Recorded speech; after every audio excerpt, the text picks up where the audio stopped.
Son ya las 8:54 de la mañana y recibimos a esta hora a Augusto Townsend, abogado, periodista, fundador del Comité de Lectura y cofundador de Recambio.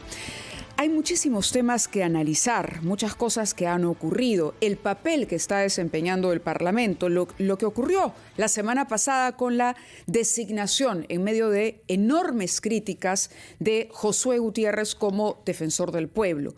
Hablamos además de una ley que propone incorporar una serie de contenidos, un porcentaje a los medios de comunicación, entre otras cosas, el blindaje a los congresistas llamados niños.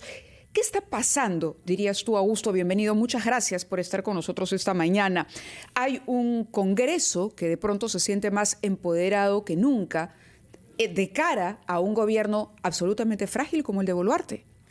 Sí, digamos que podríamos hablar en general de un fenómeno en el cual hay una suerte de distanciamiento entre los intereses de los políticos en funciones, tanto en el Ejecutivo como en el Legislativo, y están jugando más en función de sus propias agendas, de manera desconectada de los intereses de los ciudadanos en general. Y eso se manifiesta de distintas maneras. Una de ellas es esta pugna por ver quién controla más espacios en el Estado, digamos, más instituciones, y cómo eso juega, digamos, a favor de lo que ellos quieren conseguir a nivel político. ¿Y es el control por el control o el control con una estrategia a futuro? Depende, porque a veces es un poco difícil leer también hacia dónde apunten estas suertes de alianzas, digamos, circunstanciales que se van formando, ¿no? ¿Cómo se explica, por ejemplo, que haya sido elegido defensor del pueblo un candidato de Perú Libre con los votos de Fuerza Popular, por ejemplo? En bloque, ¿no? además, ¿no? Entonces, son cosas un tanto extrañas que indudablemente lo que hacen a uno pensar es que no solamente se está discutiendo para esa designación, sino para otras designaciones más, y están viendo cómo cada quien logra poner las piezas que le interesa, ¿no?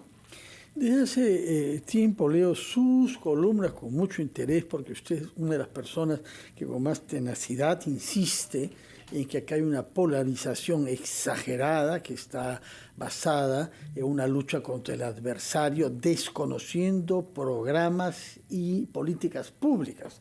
Y usted ha insistido en la necesidad de hacer política sobre la base de propuestas viables.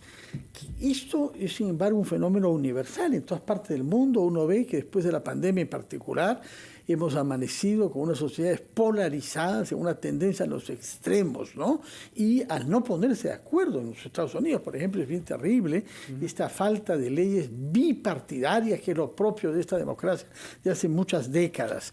¿Qué le parece que se pueda hacer? ¿Qué le parece que son buenas iniciativas para que descubramos que tenemos objetivos comunes? Acá vamos a hablar sobre la anemia en Surco. En un colegio nos hacía saber el alcalde Carlos Brus, 35% de niños con anemia. Estamos hablando de un distrito de Lima que goza de muchas ventajas. Estamos ante necesidades gravísimas y estamos peleándonos por cosas que no lo son tanto. Sí, hay un montón de cosas que se pueden analizar alrededor de eso, pero efectivamente, como dice Fernando, hay una polarización muy fuerte en los sistemas políticos en general, en muchas partes del mundo, asociado, yo diría, a una sensación de disfuncionalidad en las democracias, ¿no? Que las democracias no están siendo capaces de entregar resultados y por tanto la gente está perdiendo confianza o credibilidad en sus propios representantes, ¿no? Claramente lo vemos en el Perú, ¿no? Hay un efecto asociado también a las redes sociales y cómo las redes sociales generan un sistema de incentivos que hace que la gente prefiera los discursos más extremos, porque eso genera mayor interactividad y recompensa, digamos, a las personas que tienen estos discursos más extremos. Y lo que tiende a pasar es, por todo esto, nos genera la sensación de que estamos más distanciados de lo que realmente estamos. Pero si uno empieza a escarbar un poquito, se da cuenta que las diferencias de fondo entre los ciudadanos no son tan grandes. La gente quiere lo mismo, quiere mejor educación, quiere mejor salud, quiere un sistema político que reaccione a las necesidades de los ciudadanos, quiere cosas que deberían ser posibles, que nos pongamos de acuerdo en trabajarlas. Pero lo que termina ganando un poco en la conversación son estos discursos más extremos que tratan de buscar una reacción más emocional en nosotros, porque sirve pues a las agendas de ciertos políticos, que nos inflamemos, que nos molestemos, que sintamos que estamos en una suerte de guerra peleando contra otro bando que quiere nuestra eliminación y por tanto nosotros también tenemos que buscar eliminarlos, ¿no? Y, claro, y eso es la desnaturalización de la política, digamos. Lo que nos estás diciendo, Augusto, es que no hay que hacerle mucho caso a Twitter. A ver, creo que... Lo pongo así porque, claro, cuando uno escribe, muchas veces el primer impulso te gana. Entonces ya, con un solo, apretaste el botón y fue el mensaje. Y el primer mensaje que uno suele elaborar está más dominado por la emoción que por la razón. Muchas veces uno cuando piensa dos, y no son pocos los tuiteros, ¿no? Los grandes tuiteros que han tenido incluso que borrar aquello que han publicado. Sí, yo diría, Mávila, que a ver, una de las cosas más importantes para que funcione una democracia es que uno tenga conciencia de su propio poder y que pueda controlar su propio poder, ¿no es cierto? Entonces, cuando uno tiene una plataforma, es muy fácil, digamos, ir por el camino sencillo, que es ponerte a insultar, injuriar, chancar a los demás, ¿no es cierto? Porque eso va a generar interactividad de todas maneras. Entonces, la pregunta es, ¿qué beneficio tiene eso para ti o para la sociedad? Es entretenimiento para aquellas personas que ya opinan más o menos igual que tú, que viven dentro de tu misma burbuja, digamos, tu misma cámara de eco.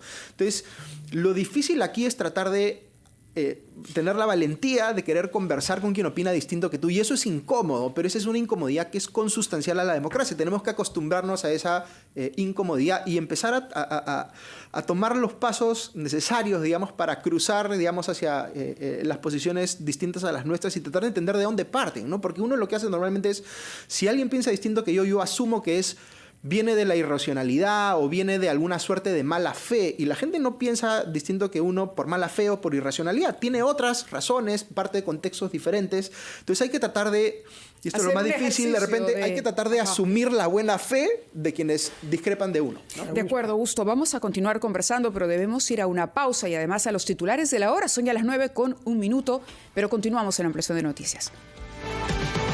Hablando con el abogado y periodista Augusto Tausen, fundador del Comité de Lectura y cofundador de Recambio. ¿Qué significa eso de Recambio, señor Tausen? Explíquenos. Gracias por la pregunta. Recambio es una academia de formación de políticos jóvenes, digamos, de gente que quiere entrar a la política y hacer las cosas de manera distinta como vemos normalmente en la política peruana, ¿no? Parte de la toma de conciencia que tenemos justamente lo que conversamos hace un rato, ¿no? Una política muy enfocada en la confrontación, en el conflicto, donde no hay capacidad para que la gente se ponga de acuerdo y entienda dónde pueden haber potenciales consensos para avanzar con reformas o con temas importantes en el Perú. Entonces, estamos tratando de incentivar el ingreso a la política de nueva gente, ideológicamente diversa, porque creemos que tiene que haber gente a la izquierda, al centro y a la derecha que tengan convicciones democráticas y que tengan el interés de conversar con quienes puedan estar en la orilla opuesta, digamos, del espectro ideológico, pero con la capacidad real de llegar a consensos y poder avanzar como país. Hacías un análisis muy importante antes de ir a la pausa sobre la decepción que ha generado en el ciudadano el sistema democrático. A partir seguramente no del propio sistema, sino de los actores que intervienen en el sistema y de los pocos resultados que finalmente pueden obtener en la mejora de su bienestar, de su calidad de vida. ¿Cuál es el peligro, entonces? ¿Y qué podemos hacer para defender a una democracia que, por imperfecta que sea, parece ser todavía el mejor sistema que tenemos para la convivencia? Indudablemente, y eso hay que decirlo, ¿no? Porque a veces nos quedamos cortos de decir por qué defendemos la democracia, ¿no? Y hay que siempre estar en capacidad de decir, defendemos la democracia porque necesitamos elecciones libres y universales, necesitamos separación de poderes, necesitamos Estado de Derecho, necesitamos defensa de los derechos fundamentales, necesitamos pluralismo político, necesitamos un montón de cosas que la democracia asegura y que nos iría mucho peor si no existiera, ¿no? Pero para, digamos, responder a la pregunta, yo siento que tú decías, Mávila, que la política es un sistema, ¿no es cierto? Y es un sistema que se tiene que corregir cuando no cumple sus objetivos. Debe tener reglas internas que cuando los actores, digamos, se desvían de los objetivos que tienen que cumplir, el sistema los debe castigar para que vuelvan de alguna manera a insertarse en aquello que sí tienen que hacer. Y lo que está pasando con nuestro sistema político, les decía, es que es disfuncional, porque cuando los actores políticos se comportan mal, no les pasa nada. No hay manera de hacerles internalizar un costo político que los disuada o que los haga enmendar en los comportamientos equivocados que tienen. Entonces, si uno empieza a acostumbrar al sistema que los actores hagan lo que quieran de manera desconectada de los intereses de los ciudadanos, y eso pasa y pasa y pasa, y se vuelve lo normal, como se está volviendo lo normal, entonces los ciudadanos en un momento van a decir, este sistema ya no nos sirve a nosotros y van a querer sustituirlo por algo distinto. Entonces, estamos permitiendo por estas deficiencias, por estas cosas que funcionan mal de la democracia, estamos generando un riesgo enorme de que en un momento la gente simplemente diga, ya no queremos democracia. Y esto se manifestó de manera muy clara con esta aprobación tan alta de una, digamos, propuesta tiempo atrás, como por ejemplo el cierre del Congreso, ¿no? Mucha gente se siente cómoda con el cierre del Congreso porque cree que el Congreso no sirve para nada. Y claro, uno puede tener muchas críticas a este Congreso o al anterior, pero necesitamos que exista un Congreso. Es una parte fundamental de nuestra democracia y por eso a veces a mí en particular, me frustra mucho que los propios congresistas no se den cuenta de que por las conductas y los comportamientos que tienen están probablemente llevando a que más gente llegue a la conclusión de que sería mejor no tener Congreso. Felizmente que usted y otros han creado Recambio para formar líderes con una actitud diferente y con una cultura política diferente. ¿Qué se puede hacer para que esos líderes jóvenes que están formando puedan entrar a un sistema de partidos, porque no hay manera de reemplazarlos naturalmente en su función, pese a que hay una fragmentación tal que si vamos a elecciones con tantos partidos como han inscrito, más lo que están buscando inscribirse, iremos a otro parlamento fragmentado que obligará a hacer negociaciones y tendremos las mismas dificultades. ¿Qué reformas le parece a usted necesarias para que esas energías políticas nuevas que usted promueve se encaucen en un marco institucional menos grave y menos pernicioso que el que tenemos actualmente? Sí, es una pregunta difícil, Fernando, porque a veces es como un problema del huevo o la gallina. ¿Qué hacemos primero? ¿Reformamos para que entre buena gente a la política o hacemos que entre buena gente a la política para que reforme? Porque el status quo no va a llevar, digamos, a las reformas que necesitamos. Y es difícil porque digamos, lo ideal sería que pasen un poco las dos cosas a la vez, que uno encuentre algo de ánimo reformista en el status quo, pero también que vayan entrando a la vez gente nueva que quiera hacer las cosas de manera diferente. Yo he llegado a la conclusión de que es más efectivo o que es mejor poner el esfuerzo en que entre nueva gente en la política, ¿no es cierto?, para tratar de que se cambien las cosas desde adentro, porque como tú bien decías, lo que no podemos evitar es que la política tiene que ejercerse de manera colectiva. Tienen que haber partidos políticos, necesitamos que haya recambio dentro de los partidos políticos también, que nueva gente vaya asumiendo posiciones de liderazgo, de dirigencia en los partidos políticos y las cosas vayan cambiando de dentro, o que se creen nuevos partidos políticos también, que hagan las cosas diferentes y que compitan con los partidos políticos tradicionales y que esa competencia haga que todos mejoren en su performance de cara a sus electores, ¿no?